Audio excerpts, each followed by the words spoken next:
Halo, selamat datang di segmen analisa. Kita sudah menyaksikan bahwa hasil resmi dari KPU terkait dengan hasil Pilpres 2024 dikatakan bahwa Prabowo Gibran adalah pemenangnya sebagai presiden dan juga wakil presiden untuk tahun 2024 hingga nanti 2029.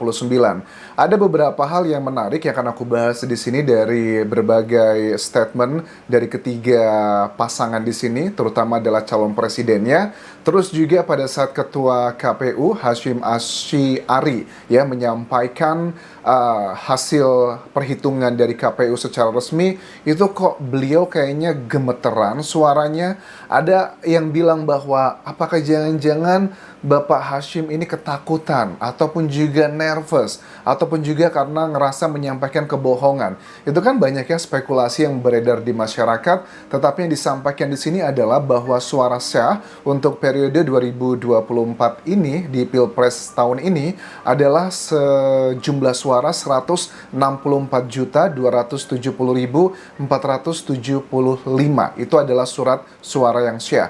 Untuk Prabowo Gibran berhasil mendapatkan 58,59% atau angkanya adalah 96.214.691 suara. Sementara untuk Anies Muhaimin mendapatkan suara 24,95% atau setara dengan 40.971.906 suara. Dan Ganjar Mahfud mendapatkan 16,47% dengan total suaranya 27.050.878. Dan untuk Prabowo Gibran ini hampir semua di sekitar berapa ya, lebih dari 34 provinsi yang unggul, sementara Anies Muhaimin tuh unggul di 2 provinsi. Sementara Ganjar Mahfud tidak ada yang unggul di provinsi manapun.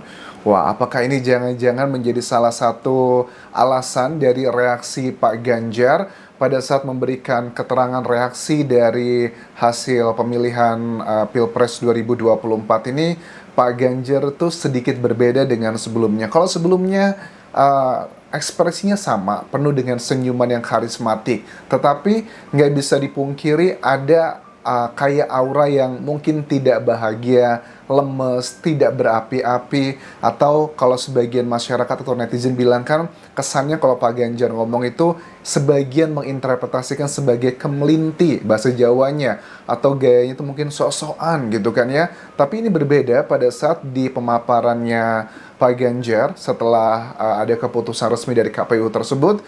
Pak Ganjar tuh lebih senyumnya tuh lebih yang lemes, nggak terlalu semangat.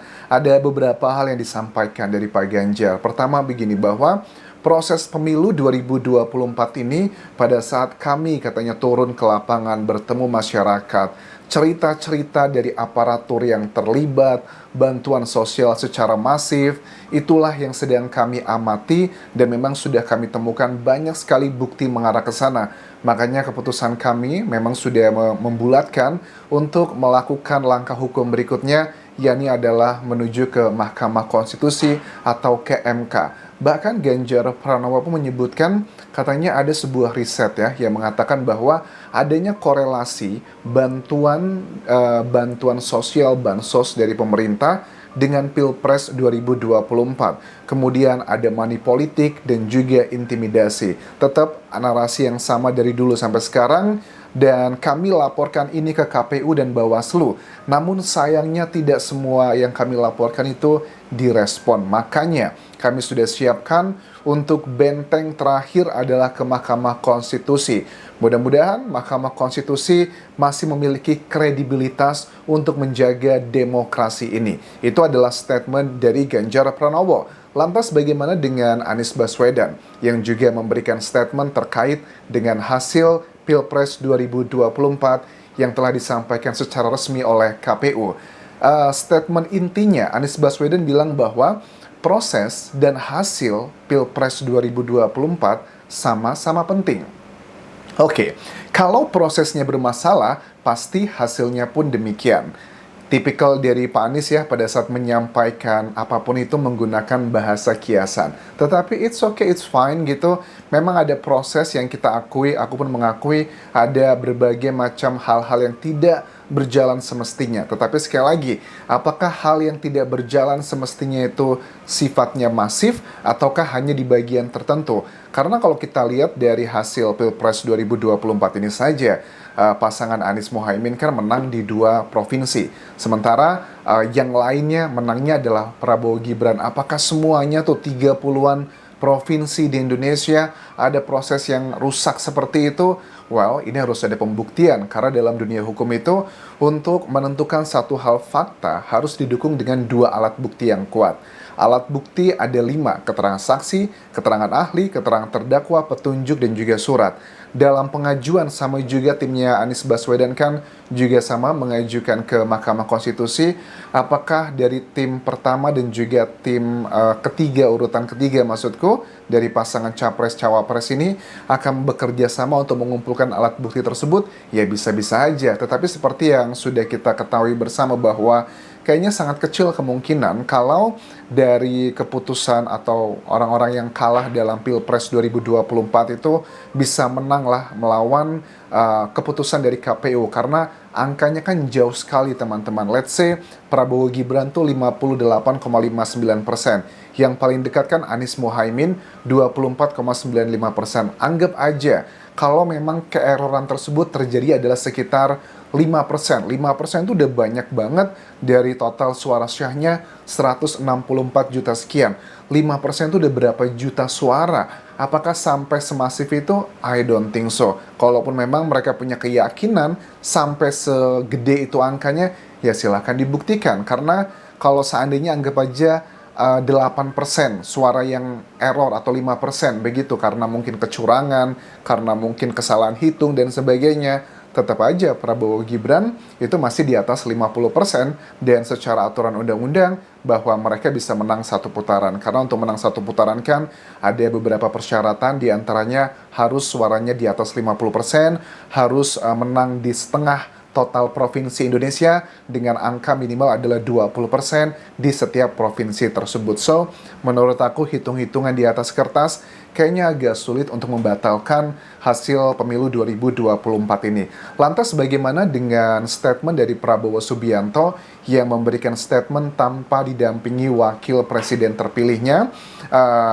Gibran katanya alasan dia sedang berada di Solo. Well, which is fine karena ada Kaesang juga adiknya yang aku lihat juga hadir dalam kesempatan Prabowo menyampaikan reaksi dari kemenangannya pada saat KPU menyampaikan hasil resminya.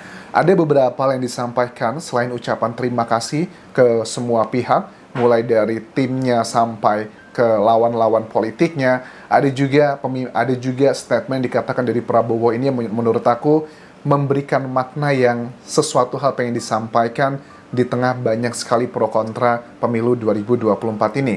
Ada banyak komentar yang Prabowo terima dari pemimpin dunia. Komentarnya adalah mereka mengatakan salut atas tertib dan lancarnya pemilu 2024. Apakah lancar dan tertib? Aku harus mengakui ya, karena kalau kita lihat kayak aksi demonstrasi yang di-upload, dipublikasikan media massa, itu kan kalau kita cek lebih detail, paling hanya segelintir. Terus juga pada saat Pilpres 2024 ini, menurut aku juga di 14 Februari lalu, itu jauh lebih kondusif, nggak banyak hal-hal aneh-aneh dibandingkan dengan periode sebelumnya.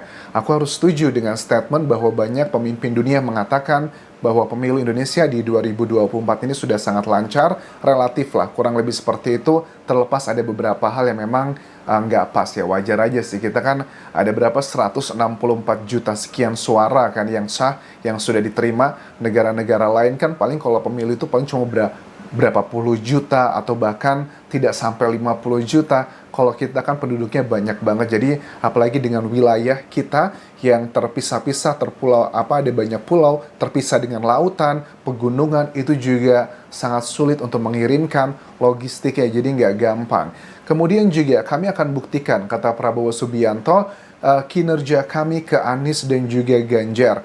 Koalisi Indonesia Maju ini tujuan utama kami adalah ingin membuat Indonesia sejahtera. Please Pak Prabowo dan juga Gibran, karena kalian sudah dipilih oleh masyarakat Indonesia, walaupun yang memilih kan tidak 100%, karena hanya mendapatkan suara 58%. Sisanya kan memilih Anies dan juga Ganjar. Totalnya tuh kalau aku hitung ada sekitar 68 jutaan sekian, sementara yang memilih mereka juga adalah 96 jutaan sekian. Artinya hampir setengahnya sebenarnya masyarakat Indonesia itu tidak memilih Prabowo Gibran. Tetapi bagaimanapun juga menurut Prabowo Subianto, pemilu 2024 sudah selesai dan kita hormati segala macam perbedaan dengan ada 3 pasangan yang artinya orangnya milihnya tuh berbeda-beda, tapi tolong bersatulah karena bagaimanapun tujuan kami adalah untuk membuat Indonesia sejahtera. Mudah-mudahan ini harapanku juga sangat tinggi ya untuk Prabowo dan juga Gibran.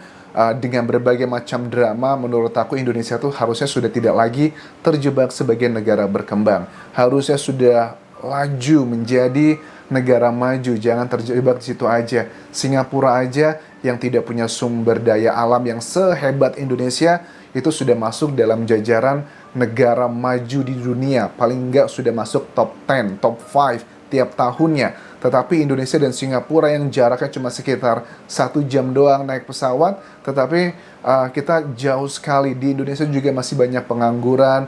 Mudah-mudahan program-program, menurut aku sih program yang dimiliki Prabowo Gibran ataupun Anies Muhaimin, Ganjar Mahfud, semuanya itu satu tujuan demi kemajuan Indonesia. Tetapi apapun program yang dimiliki dan bagusnya seperti apapun, kalau masih banyak orang korupsi, masih banyak dari para pejabat kita yang menilep uang-uang rakyat, percayalah kita akan terus terjebak di situ. Ya, kita nggak bisa pungkiri dengan sistem kita yang masih menggunakan partai politik, pasti akan ada orang-orang yang akan menempati posisi-posisi sebagai pejabat bukan karena kemampuannya, tetapi karena jatah untuk partai politiknya. Ya, itu suatu hal yang nggak bisa kita kontrol. Tapi paling tidak, please jangan korupsi, karena kalau korupsi itu udah kelar deh, kita nggak akan mendapatkan apapun. Bahkan kalau kita lihat juga ada keterangan dari timnya Anies Baswedan, Surya Paloh ya, Ketua Nasional Demokrat, ini kan mengatakan bahwa menerima hasil pemilu 2024 dan mengucapkan selamat kepada Prabowo dan juga Gibran. Apakah ini indikasi bahwa dari tim Nasional Demokrat ini akan menjadi bagian koalisi nanti, dan Anies Baswedan sudah kekeh bahwa katanya dia akan berada sebagai oposisi pemerintahan, which is kita butuh juga. Mudah-mudahan juga aku sih berharap Anies Baswedan, Ganjar Pranowo, mereka ini menjadi oposisi dari pemerintahan, karena kita butuh yang mengontrol elit-elit politik juga, nggak cuma rakyat jelata kayak kita. Karena bagaimanapun juga nggak ada pemimpin yang sempurna, atau kepentingan-kepentingan itu bisa dikontrol adalah pada saat memiliki oposisi yang kuat. Mudah-mudahan Ganjar dan juga Anies akan menjadi oposisi dari Prabowo Subianto agar bisa mengkontrol banyak hal yang kira-kira mungkin bukan kontrolnya seorang presiden. You know lah, dunia politik Indonesia. Terima kasih sudah menonton. Sekali lagi selamat untuk para pemenang di Pilpres 2024 ini, ataupun juga untuk Pileg 2024 ini. Mudah-mudahan kalian amanah dan tidak melakukan korupsi. Aku yakin program kalian semuanya sudah keren-keren, tetapi program itu hanyalah isapan jempol belaka kalau masih ada korupsinya. Sampai jumpa.